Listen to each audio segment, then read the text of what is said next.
Bonjour à tous, Sid avec vous. Je vais vous faire la petite analyse d'Elrond. D'accord, Elrond, le code c'est EGLD. Donc EGLD face à l'USDT. Donc voilà, j'ai pris le graphe en weekly. J'ai déjà préparé le graphe, comme ça la vidéo ne durera pas trop longtemps. Donc là, je suis en normal. Je vais passer en logarithmique pour vous montrer. Donc là, je suis en weekly, d'accord. J'ai tracé mon Fibonacci pour avoir mon 50% par rapport au plus bas et au plus haut. Voilà, mon plus bas, il est là. Il a fait une zone ici de neutralité avec une petite accumulation. Et le prix a pimpé et a fait une belle hausse. Ici, si on prend ici cette zone, si vous hop, rentrez par exemple ici, vous aurez une hausse de 3000%. Donc un beau petit x30. Un beau petit x30. Voilà, pour Elrond, ça c'était en novembre 2020. Donc ceux qui sont entrés en novembre 2020, le prix était super intéressant pour Elrond, 8 $. C'était très bien comme prix, 8 $. Là en ce moment il tourne entre 153 $. Donc à mon avis ce prix là, je pense pas qu'on le reverra d'ici peu, mais on peut aller les chercher, je pense, dans cette zone là, dans les entre 26 et 40 $. Donc dans cette zone là. Donc là qu'est-ce qui s'est passé? Donc on a une montée parabolique. Donc quand je lui dis parabole, elle redescend. Ok, rappelez-vous ça. Retenez, quand un prix monte trop vite, et ben il doit retracer, car il doit checker des zones bien précises. Donc là on a eu ici le BC, le AR, le ST, le saut ici. Est-ce que le saut est fini? Pour moi je ne suis pas sûr. Là on a une zone d'accumulation qui se met en place dans cette grosse zone de distrib. Logiquement, dans cette grosse zone de distrib, nous devons avoir normalement ici l'UT et l'UTAD. Donc UT slash UTAD.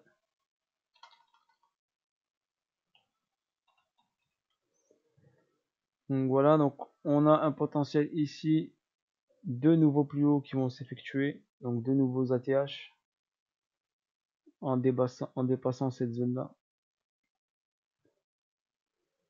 Donc pour moi on a ici un A, on va aller en daily pour mieux voir. Donc regardez, donc une montée ici, d'accord, une montée, une descente, une montée, et là une chute en 3 temps. Donc regardez le A, le B, le C. Ça c'est une grosse A à mon avis, une grosse B, et après une C. Je le vois bien revenir chercher cette zone là avant de partir sur une grosse vague haussière. Donc là pour moi nous avons ici une grosse vague, une haussière suivie d'une correction en 2 et une après en 3, 4, 5. Donc il a encore de la marge, je pense, car je vois pas 1, 2, 3, 4. Là je vois pas 5 vagues ici. D'accord, là moi j'en vois pas, je vois une montée en 3 temps. Si je vais en H4, attendez, on va regarder en H4. En H4, non, j'ai pas, j'ai une montée, une correction. Ici, une cause qui se crée, suivie d'une hausse. Donc, une chute, tac, et elle repart. Donc là, on a fait le SC, donc la tendance baissière s'est arrêtée. Ok, une rehausse. Là, on a les 50%. Donc là, on est rentré en zone premium. On était en zone discount. Voilà. Là, on a eu STB, retest STB ici. Et après, hausse, réaction sur STB. Donc normalement, le STB doit passer au-dessus du AR. Ce qui est le cas. Ok. J'ai cette zone là qui peut aller checker. Donc cette zone ici. Si je trace mon petit Fibo de continuité de tendance, STB ici, première impulsion, et ensuite retracement ici, là, voilà, Donc là, si on regarde bien par rapport à ce retracement là,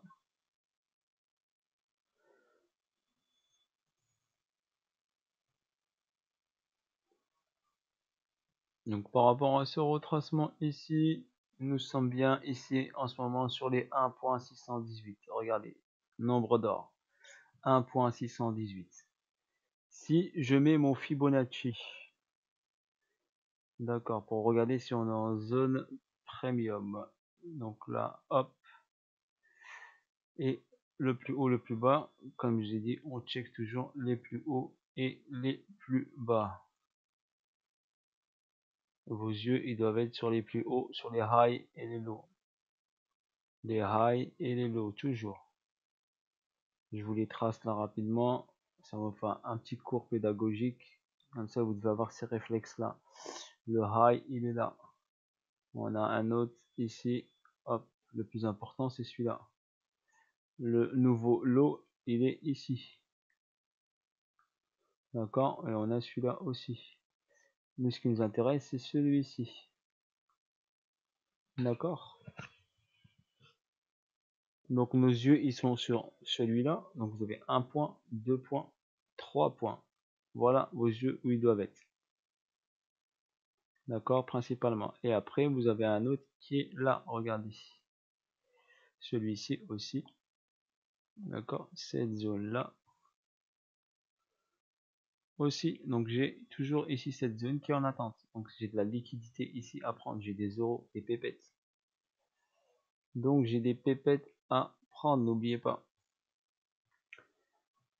Donc j'ai des pépettes à prendre ici. Donc il y a de la liquidité de disponible. Et en plus on est en zone discount. D'accord? Ça correspond quoi au Fibonacci? Ça correspond au 88.6. Et celui-là ici, 78.6. Là, le prix est venu s'arrêter au pile poil au 78.6. Regardez ces mathématiques. D'accord? Le STB s'est fait sur les 78.6. D'accord? Si vous voulez que je vous le trace, regardez. On va le faire pour vous montrer la force des mathématiques. Donc 78.6 là. Et on va le mettre en turquoise. Voilà, comme ça vous pourrez le voir. Donc voilà, regardez bien, hop, il est parti chercher les 78.6. Donc ici, on a le niveau ici, regardez, des 88.6. Je vais quand même le matérialiser comme ça sur la prochaine vidéo. On l'aura dessus. Donc on va le mettre comme ça en rouge, parce qu'on le voit bien. Ça donne quoi ici dans une autre couleur? On va le mettre comme ça il dérange pas trop. Donc voilà, j'ai un repère, j'ai mon 78.6, mon 88.6 qui est là. Donc c'est pour ça que je vous dis, je vois bien un petit spring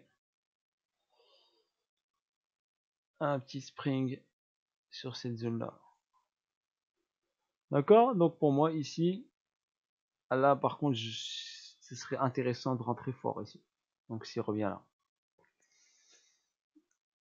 parce qu'après il peut partir, si c'est juste une vague 1 haussière il peut partir, et la vague 2 corrective il peut partir sur une 3, sur une descente 4 et sur une 5. Donc la hausse serait monstrueuse.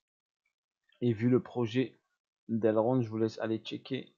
C'est un très gros projet, très solide.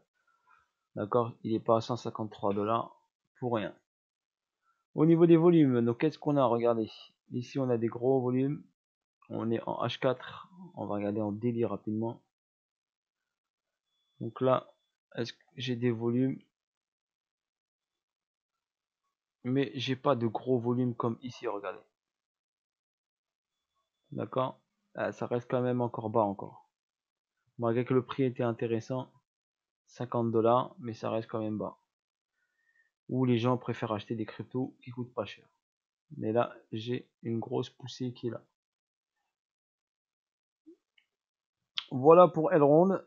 Donc on a checké les volumes. On va vous aimer regarder la MM200. Allez, je vais vous la montrer. MM200. Voilà, MM200. Elle est là. Donc on est au-dessus. On a cassé la MM200. Et là, c'était la MM50. D'accord, on va la regarder en Pam pam pam, H4, je sais qu'il y en a beaucoup qui aiment ça. Donc qui suit la MM50 pour l'instant, il est dessus. Ok, MM200 qui était là, qui a été cassé ici, STB. Test, il a été refracturé ici sur le test. Voilà, c'est pour vous montrer, si vous voulez. Je vous montre ici MM200, MM50. Si je les utilise, c'est juste pour checker. Voilà, juste comme ça pour voir. Par titre indicatif. Parce que je les utilise pourquoi? Parce que c'est des maths aussi, donc c'est une moyenne sur du prix sur 200 périodes. D'accord? Ceux qui savent pas ce que ça veut dire MM200. C'est une moyenne de prix sur 200 périodes en H4. Et ensuite en daily pareil. Ça veut dire c'est 200 jours. En daily c'est 200 jours. Vu qu'une bougie c'est un jour. Voilà pour votre information. Et MM50 c'est sur 50 jours. Voilà sur ce, j'espère que vous avez apprécié. Voilà cette petite analyse. Donc là pour moi ici, on arrive ici sur une zone. D'accord, on est en premium. Donc est-ce qu'on aura un retournement prochain à voir? Donc là j'ai peut-être une latéralisation qui se met en place. Là j'ai une réaction baissière. Vous voyez ici cette réaction baissière. Donc j'ai une possibilité de distribution qui se met en place. D'accord, une distribution qui se met en place. Donc on va la checker. On va faire attention. D'accord, pour l'instant on observe, on est là, on observe, sauf ceux qui sont en achat. Ceux qui ont pris l'achat. Parfait, le spot était pas mal. Moi perso je ne l'ai pas pris, je suis franc avec vous. Je ne l'ai pas pris. Et le ronde, je préfère la prendre sur la fin de la correction. Donc ici, sur cette zone-là. Malgré qu'ici, 50 $ c'était intéressant pour faire un beau petit trade, mais il y avait mieux à faire ailleurs. Il y avait quand même 1 x 3 à faire. Donc 1 x 3. Mais je suis parti chercher des pourcentages plus importants en performance. Donc là, il y avait quand même 1 x 2. 1 x 2 à faire. Voilà. 1 x 2 ici. Voilà, au niveau performance, c'était pas exceptionnel.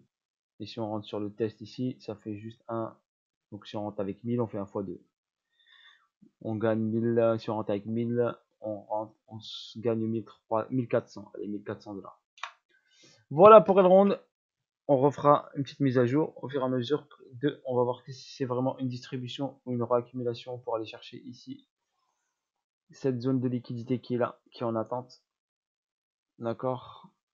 Ici, n'oubliez pas, schématique de distrib, saut. Après, on va chercher UT, UTAD ici. D'accord, donc si vous êtes rentré ici, vous étiez quand même en discount. Donc en discount, vous faites du hold. Si vous holdez, il n'y a pas de souci. Vous laissez, le prix reviendra ici. Par contre, il peut revenir là. Donc si vous avez pris là, si le prix revient ici, pensez à recharger. Ça vous permettra de descendre votre pure, votre moyenne de prix, on va dire, d'achat. Ok, voilà, pour ceux qui font du hold, ceux qui hold. Donc si vous êtes rentré là, hop, vous en avez. Si le prix redescend ici, vendez pas ça, ça sert à rien, vous les gardez bien au chaud. Vous pouvez même les stacker si vous voulez.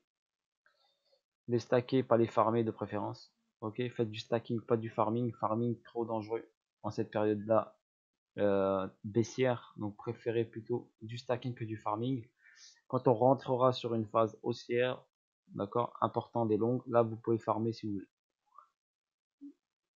Voilà, STB ici à 618. Moi, cette zone ici, pour les holders, ça vient là. Pensez à recharger, de garder un peu de stablecoin disponible.